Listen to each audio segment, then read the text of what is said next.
What's up, Guardians? As of yesterday, the Iron Banner event returned, and along with it, Saladin brought the Effort Spear and the Timur's Lash.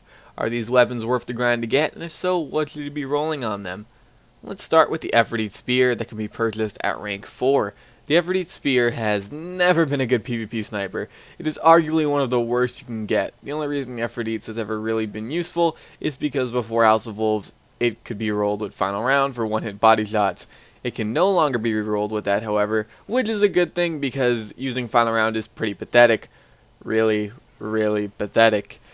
It used to be good in PvE because of its high impact and the fact that before House of Wolves it could be rolled with Field Scout to boost the magazine size up to 6.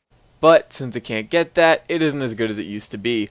I would personally recommend not wasting your Glimmer on this weapon, but if you really want it, then the rolls I'd recommend would be Outlaw, Casket Mag, and Surplus for PvE. It'll have really low stability, but a sniper that fires this slow doesn't really need stability in PvE, and the extra bullet from Casket Mag is pretty nice compared to the other perks you can get in the middle tree.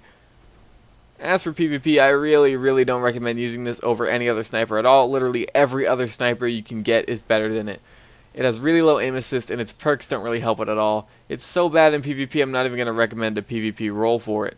Moving on to the Timur's Lash, which can be purchased at rank 5. This weapon is incredibly similar to the Ill Will, which can drop from normal Crucible. If you already have an Ill Will, there's no point in getting this weapon, especially since it can no longer get Field Scout.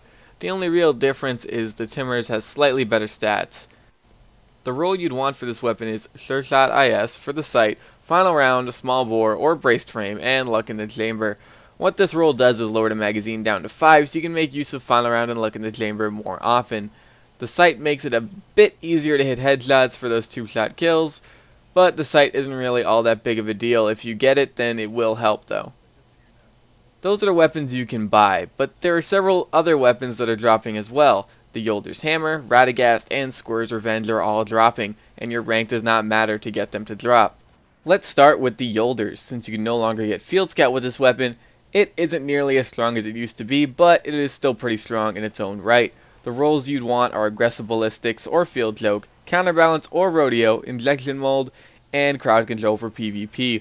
More ammo from Casket Mag would be good over stability from Injection Mold, but it only adds about 3 bullets into the mag. For PvE, you want the same thing except Surplus over Counterbalance or Rodeo, but that's only if you don't use a Surplus special weapon, because you only need one Surplus weapon for it to work for all 3 of your equipped items. Moving on to the Radagast. For PvP, you want Aggressive Launch, Clown Cartridge, Javelin, and Grenades and Horseshoes. This roll makes it the best legendary PvP rocket in the game, beating out the Ash Factory in velocity. While that difference is slight, it still makes the Radagast better. I will always recommend Clown Cartridge over Tripod because the good chance for more rockets is very strong and will help make up for rockets missed from people blinking out of them or any other reason. As for PvE, you could go with Aggressive Launch, Tripod, Javelin, and Tracking, but in all honesty, you're most likely never going to use it over the G-Horn even after the nerf, so its strengths lie solely in PvP. Finally, the Scory's Revenge. Don't let the low impact fool you, this archetype of pulse rifle is actually really good, and after the elimination of 2 burst kills with the coming patch, they'll be even better.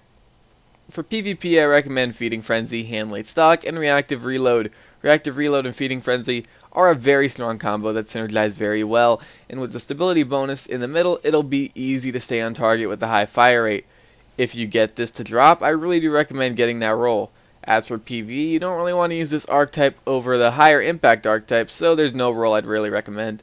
Those are the guns you can get this week. The drops are better than the ones you can buy by far, so there's no real point in grinding out your ranks when you could possibly get the good stuff to drop from any rank. And that's pretty much it, guys. I want to thank y'all for watching. I very much appreciate it, and I'm going to see you guys later. Bye.